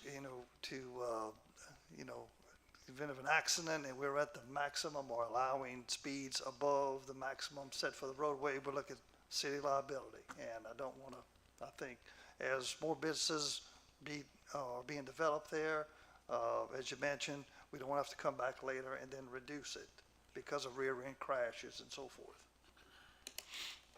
Any other questions or comments regarding that item? And then the second item is camping. Chief, did you want to say something? I just need an update. I forgot to mention this while I was up here. The fire hydrant situation on Rice Capital Parkway. When you start talking about Rice Capital Parkway, so just to let y'all know, right now we have one hydrant on that entire stretch in service because the hydrant east of the USDA building is out of service. Is that a local problem? They're having issues with that hydrant, so we have one hydrant that's in front of Fizzo's. So I'm asking, what's the update? Because there's no hydrant being put right now. Okay. So, I had conversation with the developer on phase 2. Okay, so LAWCO is in motion to get pricing and the location to install those. So that, the two that need to be installed for that development. Okay? I know it showed 3 that we saw, but there's nothing happening right there at this point in time. So the developer is under the understanding that he will not get any occupancies until those fire hydrants have been installed. Okay, good. Thank y'all. Chief, that answers your question? Yes, sir. Thank you. Okay, great. Thank you for your concern. Okay, next, camping by persons upon public sidewalks and public property. The mayor and I recently attended a meeting with Main Street Board members and business owners who expressed concerns about individuals camping overnight and sleeping on sidewalks along Main Street.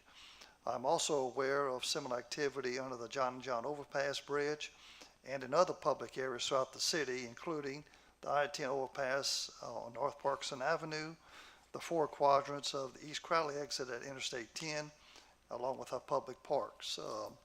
Many of the individuals I've personally encountered in these areas appear to be under the influence of alcohol or drugs and often leave behind a wide array of litter, which our city workers have to pick up and remove. In the past, ordinances could not prohibit camping or sleeping on public property. However, as Chief mentioned, a recent U.S. Supreme Court decision now allows local governments to enact ordinances that regulate this type of behavior. In light of these concerns, I request that the mayor get with our city attorney to draft an ordinance that addresses this issue for the council's consideration. Any questions or comments regarding this discussion item? Okay, Mayor, is that something that we can look into? Certainly. All righty, thank you Yes, very sir. much. There's something currently, not city ordinance, but isn't there, didn't you do some research and there's Yeah, some? it says an ordinance where that, it's actually in the state of Oregon, grants pass, community of, or city of, that case went all the way to the Supreme Court when previously the court ruled that prohibiting that activity was basically cruel and unusual punishment to prohibit citizens from doing that. And the current Supreme Court ruled that no, that cities can implement ordinances to prohibit that type of activity. And I also want to note that by no means are we just targeting the homeless. These individuals that have some residency somewhere in the city or other places, and I'm focused on the activity. For instance, when we construct a new pavilion and we have a very popular event come, a concert, I've been guilty of it too in college, camping out to get, front row seats, if you will.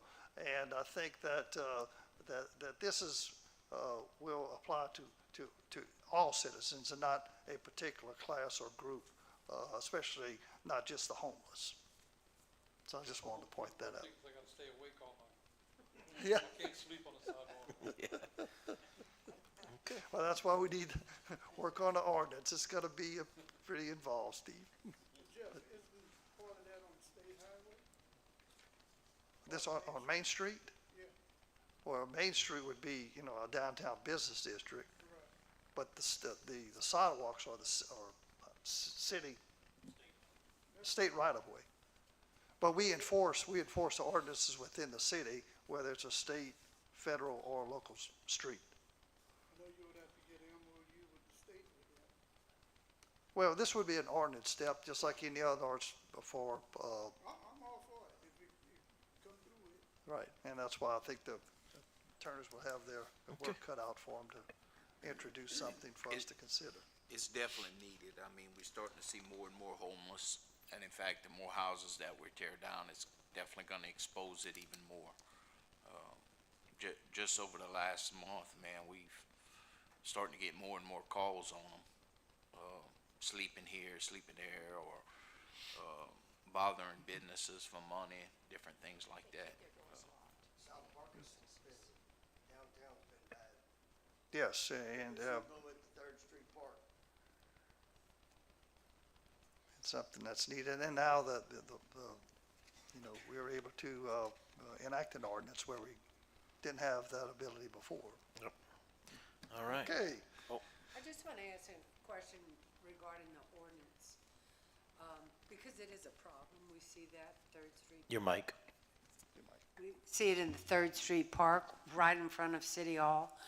What are you going to do with these people? You want an ordinance to enforce it. What's the option?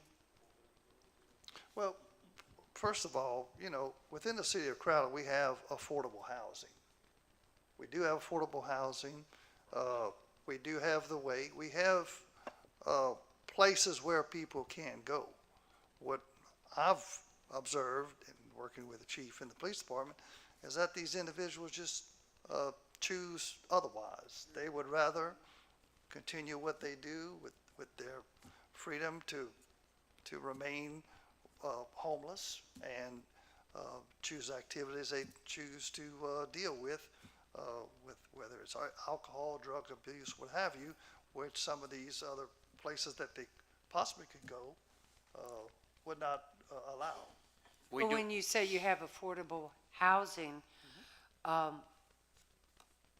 how would you take someone that's sleeping on the bench in front of City Hall to that affordable housing? What is the immediate thing that you would do when you go to Third Street Park? Someone's sleeping on the gazebo, someone's, and we see it happening downtown. So what's the immediate solution? so we try to get them, we try to talk them into going to a shelter, you know, whether it's in Lafayette or, you know, there used to be a shelter here. But what we're finding is they don't want to go. And they want to live the way that they live in. And, you know, we are seeing, you know, a lot of things are going up. The affordable housing is not going to be one in the future, I can tell you from experience. Everything's going to be climbing. You know, a lot of these people get $900 a month. So you can make a rental property whatever you want it. You know, if you want to make $1,000 rental house, you can put that much money in it, make it $1,000 a month. But these people that on SSI and collect $900, they won't be living in it. You know, so the more the expense goes up, of course, the rent's going up, and their Social Security is not going up, unfortunately. And a lot of them do collect $900 something a month. And saying when I mention affordable housing, not just in the market in general, but that would be where government subsidized with Section 8 and HUD funding assistance. And again, we've encouraged these individuals to go by and apply, but they, as Chief mentioned, that's not something they wish to do. So, you know, it's a very difficult situation when it comes to those. I do recognize it's problematic with a problematic solution that may require more discovery as to how to humanely approach that. So the laws have changed so much over the past few years, especially with incarceration and stuff. And used to, when we had our own jail and we had the space, we'd end up arresting somebody for a misdemeanor violation that couldn't post a bond, where they'd have to, you know, we would process them, put them in our jail, and then they would be held until the court date. Currently, right now, the way the jail population is and different things, we don't have that ability anymore to incarcerate them. It can be done, but it's almost on an individual basis where, you know, prearrangements would have to be made as far as for our guys just being able to book in misdemeanors. It's not something that can do because we're all fighting the jail space. That's why, you know, it's one of the things I did want to take on. I didn't talk about it early because I didn't know if I can get it done in this 4 years, but it's definitely something that was always on my mind as far as for us bringing our jail back. This would help when we did charge somebody to where you book them in, and if they couldn't post bail, they would have to sit in there till the court date, which would deter a lot of people from committing these violations. Right now, when you ask what the violation was, well, we would go out there and issue them a citation just like we would for any misdemeanor. We're gonna, you know, we may pick them up, bring them to the office, write them a ticket, inconvenience them, and let them go, and they'll be given a court date. But sometimes it's a little bit different when they get incarcerated and they have to wait for their court date. Then you could kind of send a stronger message, you know, and that's some of the reason why this jail is very important to us, along with DOCs. You know, if we can get some DOCs, of course, it can definitely offset. There's so much that we can get done in our city. We have 10 on one side and basically a dorm on the other side. We used to use a dorm for DOC prisoners, and then the individual cells, we would use that side for city prisoners. It is. Chief, do you find that a lot of these people are mentally or emotionally challenged, and that's why they're out there? You do have some that are definitely mentally challenged. You also have some that, you know, on drugs, addicted to drugs. And they choose to live that life. That's why they won't go to any shelter and stuff like that, because they want to live the way that they live it. And that's, most of all our homeless is either mental or, substance abuse users. It's not so much just because they're broke. Normally, like he said, there's Section 8 that does provide assistance to some of them depending on how much they make and stuff. And those people normally seek it. But the ones that we find on drugs or maybe mental or something, they don't. Thank you, Chief. Any other comments or discussions? All right. All right, with no further business to come before the committee, we now recess. Public buildings, Mr. Wilridge, please, sir. Public business convene Tuesday, September the 10th, 2024 at 5 p.m. We had a quorum. Under action items, there was none. Under reports, there was none, and discussion items, there was none. So there being no further business come before public business, we recess. Thank you, sir. Insurance and Personnel, Alderwoman Marks, please. Sir, thanks, Mayor. Insurance and Personnel Committee convenes. We do have a forum. We don't have any reports at this time. We do have some action items to consider. Number one would be to approve the request for hiring a full-time clerk for the city court, with the city paying a portion of that salary, $14,500, along with the benefits.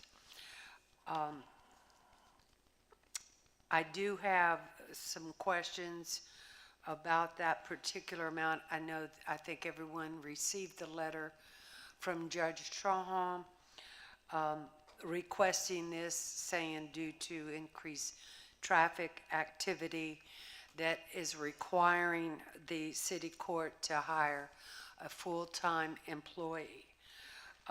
I think some of the question is, what percent of the $14,500 represents the total salary? That is the total for the city. $14,500 is what the city would be paying as the salary, plus benefits that go along with that $14,500. The court would pitch in the remainder of the salary, whatever they choose to do with their income and benefit and fringes for that. But the city pays the retirement and insurance and things of that sort, along with the $14,500. So that would be the total. The $14,500 is what is being asked of the city. Is that like 50% of what the city court would pay, or we don't know that figure? I'm going to say no. The judge has the ability to pay above and beyond this, however much she figures she needs to, with the income that she makes through the court system. Okay, the other question was the $14,500 that of course this would be referred to finance, but does this come out of the TED revenue? No. So the city will pay that? It's another employee, yes, It's just like just the rest of the rest of, and it's not, my understanding, and I went and met with the judge, and my understanding is it's not just because of the citations. They have a lot of things going on in there. And they do have a part-time employee. They have 2 part-time employees. This position would replace one of the part-time employees. So this position would make a part-time employee a full-time position. I knew that the judge had hoped to add a full-time and was aware of the logistics of it. So I just wanted to see if anyone had any questions, if it were, yes, Dick? Thank you, Chair. The benefit item, is that the benefit for the total payroll or just the benefit for the 14.5? That's a good question too. When you look at the judge's budget, there's a line item for payroll and fringes. I think it's safe to say that I would assume that it's on this amount of money, because this is the amount of money the city is paying that person. Because that's the question that I had, because normally 14.5, you can probably double that amount for everything involved. Sure. But if we're also paying the benefits and fringes on the portion that the court puts up, then it could increase up to $40,000. Yeah, from so the the general fund, so. Yeah, we're looking at, we average about 40 to 45% of the salary is for fringes, taxes and insurance and retirement and Social Security and all that stuff. Yeah. Off it, with the understanding that we'll get with the judge and get the final synopsis of it. Yeah, Yeah, and that's why she sent the email out. I asked her to send the email to everyone, and she offered for everyone to go and visit. Actually, Brad was in my office the day that I came to visit, and he came with me. But y'all are welcome to call her over the next week. Come by over here and talk with her. She'll sit down with you, explain everything. She'll introduce you to all the employees, show you the process, and show you her budget, explain the income and all. Yes, thanks, Mayor. I know I have sat in on 2 sessions of traffic court and have visited with her staff as well as Judge Strom. I think it's a good thing. I think the question comes, like Dickie was saying, where does this money come from as far as the city? Is it General fund. General fund? Yes. And and I knew that, but because any funds generated through TED, would that be a place to choose money from to offset our city budget? I wouldn't. The I only wouldn't. problem is if you earmark that money. Yeah, I wouldn't. And for some reason I have to shut that program down, then how do you fund it? And that's a good point. That's why I wanted to get clarity as to, it goes to the general fund. Where does it come out in the long run, and is it sustainable? So with that, is there any other questions? Oh, you have a motion? Okay.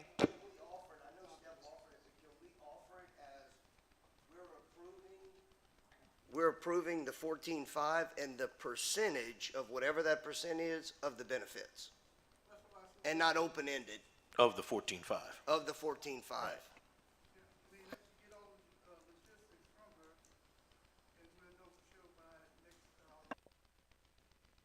Okay, well, that sounds good. We have a second? Reggie, second, yeah. Okay, and then we'll vote on that, and then we're going to vote on, or send it to the Revenue and Finance. Correct. Well, Is you that- can, his motion can be to approve and refer it to Revenue and Finance. You can make it all in one motion. Okay, is that good? That's good, Mr. Martin? Sammy, you good with that? Yeah. That's good, Sammy. Okay, all in favor? All opposed? Motion carried. And with that, there's no further business to come before Insurance and Personnel, and the committee rests. Before we move away from Insurance and Personnel, I want to take a couple of minutes just to thank the employees. You hear the department heads come up and talk about the things that they do throughout the month, the previous month. You know, I've gotten some compliments of the sandbag process today. If you search Facebook and other cities in the parish, the advertisement says that shovels and bags are available next to the pile of sand. Good luck. Maybe not so bluntly spoken, but that's basically what it is. I have a problem with it's a lot of ladies that show up for the sandbags, and a lot of elderly show up for the sandbags. And so I have a problem with we have to have at least an employee or two out there to kind of direct traffic and help out with the situation. So the entire street department was out there all day today, bagging sand and loading vehicles. And so while I got the compliment of how well the sandbags went, the compliment doesn't belong to me because I didn't feel any sandbags. I did go out there and help a little bit, but the employees are who needs to be thanked because they did a hell of a job with it today. I'll also tell you that I was in New Orleans at a investment conference. I serve on the Firefighters Retirement Board, and we had a conference there started Sunday. It was supposed to be through this afternoon, but I left early to come back home. But I didn't have to worry about making things happen in this city because our department heads and our employees knew what they had to do to prepare for the storm. So I assure you that our city is prepared for the storm. But thankfully, I think we're over-prepared because it is going towards the east. But when y'all see those city employees, please thank them for the work that they do because it wasn't me, it was them that did it. So thanks for the employees. No, the police jury didn't get the credit. Not. They do it also. So what happened is on yesterday, what we are today, Tuesday, on Monday, JMU called me and asked if we needed any help with anything. And I said, oh, yeah, we could use some help filling sandbags. And they sent probably 70 to 80 of their students out there, baseball, football, and basketball team members. Obviously, that was more than we could use there, so I called the police jury and said, hey, y'all want to fill some sandbags? We got some college students that are looking for some work to do. And so a bunch of them, some of them went to the police jury and helped the police jury out to bag some sandbags. So that's how that happened yesterday. Okay, Community and Economic Development, Alderwoman Chasson. Sure, thank you very much. The Community and Economic Development Committee will come to order. We have a quorum present, and we just have some upcoming events to talk about. From the City of Crowley Tourism Director, Trick or Treat in the City of Crowley will be Thursday, October 31st from 6 to 8 p.m. She says that Halloween movies will be shown at the Rice Theater every afternoon after school that week. And I didn't clarify, Mayor, if that was on Monday as well. I'm not sure. Yes, we'll Because there's no public school on yes, Mondays. But yes. okay, We'll put that out there. Got it. Crowley Main Street staff and board member will attend Destination Downtown, an educational gathering of Main Street leaders from Arkansas, Mississippi, and Louisiana to learn new ideas and strategies for success. And that is going on actually as we speak in Vicksburg, Mississippi. Kids Day on Main Street will be held on Saturday, September 21st from 9 a.m. until noon, featuring games, activities, food vendors, and more. From the Acadia Parish Chamber of Commerce, September 20th is grand opening ribbon cutting at Tibbs Outdoor Equipment at 1 o'clock p.m. Saturday, November 2nd is the 20th annual Gumbo Cook-Off, and there'll be more details on that to come. The Crowley Garden Club held their first meeting of the new year today. President Sammy Reggie was in charge of that, and they're talking about helping with some beautification efforts and planting trees again, and we'll talk about how that will be a more positive outcome as we move forward with that. The West Crowley Beautification Committee, Dr. Izora Proctor reported that she led a cleanup crew in cleaning West Hutchison and Western Avenue. Each resident of West Crowley was encouraged to clean up to the north, south, east, and west of where they live. Volunteers worked to clean up Martin Luther King Jr. Park between West 7th and West 8th Street, and they were working under the theme, "We Love Crowley." The West Crowley Historic Cultural District Committee is currently working with St. Teresa Church in obtaining grants for their renovation. And something that I wanted to mention, in observance of National Community Service Week, Crowley Rotary Club members met at Levy Park, and each group participated in litter pickup at one of the 4 original parks in Crowley, located on East and West 7th and East and West 3rd Streets. It was noted that all 4 parks are located exactly 3 blocks off of Parkinson Avenue in their respective directions. So that was pretty cool. Is there anything that we need to discuss? I was just reading, the parish president just sent me a screenshot of Waste Connections has informed us that Wednesday's routes will run on Thursday, Thursday routes on Friday, Friday routes on Saturday. So now that our trash is picked up on Fridays in Crowley, it will be picked up Saturday this week. Very timely. Thank you for that. With that, the Community and Economic Development Committee will recess. Thank you, ma'am. Revenue and Finance, Alderman Lachele, bring it home. All right, thank you, Mayor. The Revenue Finance Committee reconvenes after a slight pause. I will have to do a agenda amendment to add item number 5 because of the 2 referrals. Item number 5, to appropriate $12,000 for the CVSA machine for the Crowley Police Department. And also in item number 6, to appropriate $14,500 plus the benefits pertaining to the 14.5 for the hiring of an additional full-time clerk. What? Oh, number 1, it's already on there. Oh, I got my referral quick.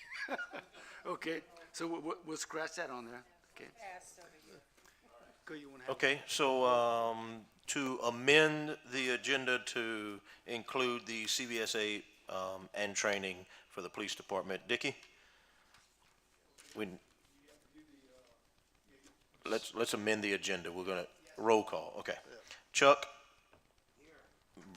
Yes. Brad? Yes. Vernon? And Katie? All right, it's amended. Okay, good. Thank you, Mayor. Okay, first action item number 1, to approve the request for hiring a full-time city clerk for the city of Crowley, paying the $14,500 along with the benefits pertaining to the 14.5. Do we have a motion? Got a motion on the floor? Second? Second. Okay. Any more discussion? All in favor? Aye. Aye. Any opposed? Motion carries. Okay. To approve a resolution authorizing the adoption of the Louisiana Compliance Questionnaire for audit and engagements of the governmental entities for the fiscal year 2024. Okay. Have a motion? Awesome. Okay. Motion, a second? Okay. Any discussion? All in favor? Aye. Any opposed? Motion carries. Okay. To approve a resolution in support of the Acadiana Criminalistics Laboratory District capital outlay request for funds to construct and equip the new Acadiana Criminalistics Laboratory.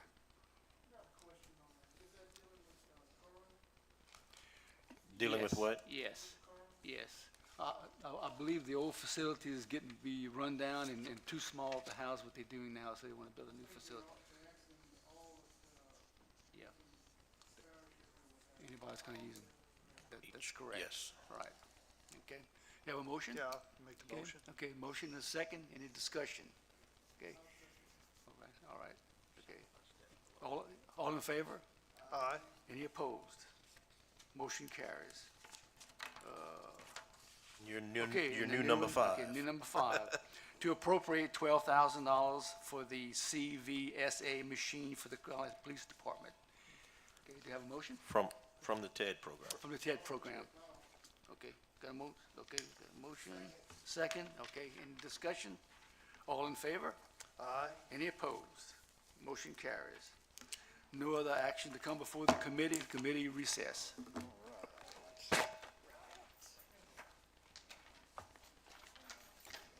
We thought it was gonna be a short one.